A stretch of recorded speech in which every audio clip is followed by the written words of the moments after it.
Hey guys, welcome back to the channel. My name is John Abs. Today we have a really wonderful video for you, the iPhone Air versus the iPhone 17. Now this is a great comparison because they are roughly similar in price, and you're just getting so much whether you're going with the Air or the 17 because they both have great things to offer. First off, let's talk about the design of these two iPhones. The first thing that you're going to notice clearly, like the reason you're going for the iPhone Air, is the fact that it is 5.6 millimeters thin. That is crazy, crazy thin. And with all that lack of phone that you're getting with the iPhone Air, it's only 165 grams, which is amazing because one of the things that people want with a phone is a light phone in their pocket. Next up with the design, the iPhone Air is made out of a frame that is titanium, which means it just looks a lot nicer. And thankfully, with this iPhone Air being as thin as it is, it's not going to crack, your screen's not going to bend.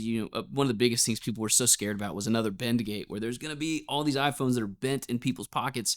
Jerry-rigged everything, tried everything he could to bend one, and it took, so much pressure to make one bend, so you don't need to worry about that. They both have ceramic shield too, which is really helpful because it's got more durability with scratch resistance and shatter resistance, which is always a welcome upgrade. And also with the design, the Air doesn't have SIM at all. It's like that's not even an option on this phone, so that's helpful that they can fit a bit bigger of a battery, but it's so thin that fitting a SIM card in there, at least what Apple's telling us is it was not in the cards. And so visually of these two phones, I love the look of the iPhone 17, but the Air, it's kind of like touted as jewelry. It's like it's super premium, super fine. Today's video is by Moff. They design origami style gear that helps you do more but carry less. And two of their most versatile accessories for the iPhone are the Snapcase Movis and the Snap Wallet. Let's start with the Snapcase Movis. It's slim, pocket friendly, and made from Moff's own Movis vegan leather. It's a sustainable material that feels premium, resists scratches, and stays clean with daily use. The touch sensitive camera button gives you reliable tactile click, and you can capture photos instantly. And because it has advanced magnets, it snaps seamlessly with all of Moff's MagSafe accessories. Now pair that case with the Snap Wallet and you are good to go. The Snap Wallet is designed with a one-piece origami structure. It's more room, more minimal, and more versatile all in one. You get 3 layers of organized space that holds up to 8 cards plus room for cash and coins. And the best part is the side pull tab. One smooth motion fans out your cards so you can grab the exact one you need in an instant. And if you pick the stand version, you get a stand with your wallet. So you can do hands-free calls, browsing, streaming, and it doesn't add more bulk to your wallet. It comes in 6 versatile colors with Moff's premium Movis material, and it looks just as good as it works. It's 1.3 centimeters and only 53 grams, so it's going to be fine in your pocket or in your backpack. So if you want to keep your setup streamlined and stylish, go ahead and check out the Moff Snapcase Movis and the Snap Wallet. Hit the link in the description, get yours today. Thank you again, Moff, for sponsoring today's video. Let's jump back into it. Now, thankfully, both of these screens now have the 120 Hertz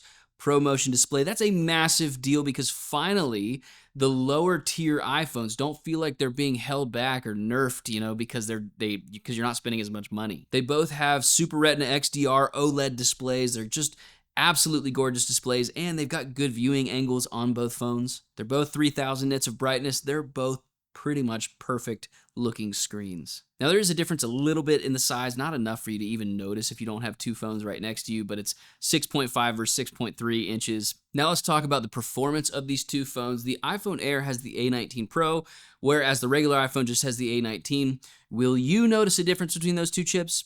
No. So next, let's talk about where the differences actually become very significant, and that's in the cameras. The iPhone 17 has a dual camera system, so it's got the main camera, and then it's got a 2-time telephoto optical lens, and then it's also got the ultra-wide lens. And that ultra-wide lens is my favorite lens. It's 48 megapixels this year. It's absolutely gorgeous. It's like by far my favorite lens. And then by contrast, the Air only has one single camera on this thing.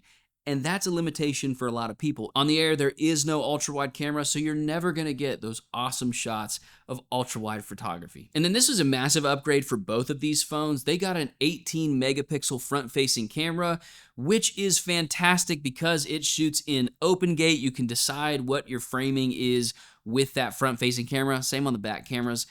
That is huge. The old one was 12 megapixels, and it looked fine.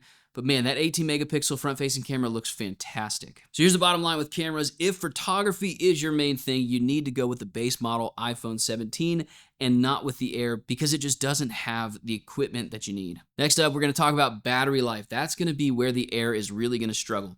It is weird for a company to say, hey, we've got this brand new phone. It's so thin and light. It's amazing. It's like a modern marvel of design. And we also designed a battery pack. Whenever a company gives you a solution to a problem that a brand new product has, you got to believe that that's going to be an issue. And as batteries degrade over time, the quality of the air, like the life expectancy of this thing, it's going to go down, down, down, down. Now, yes, that's true on both of these phones. Quality of battery life is going to degrade over time for both of them. However, the Air is already starting out with a limp. So if you're somebody who's like a power user and you need all day battery life, don't go with the Air. Now, the iPhone Air is saying it's 27-hour battery, where the iPhone 17 is 30 hours of battery. You are never going to get that because they're turning off all the Wi-Fi, all the Bluetooth, like setting brightness down to the lowest possible thing. It's never going to happen. So just expect a lot less than what Apple's claiming. And probably most importantly in this conversation is the value proposition. The iPhone Air is $999, whereas the iPhone 17 is $799. And so you're paying a $200 premium for a phone that's not as good as the cheaper phone. So again, the Air is for that person that's looking for that high-end boutique look. And for me, I just don't think that's all that necessary. Out of these two phones, which one should you buy?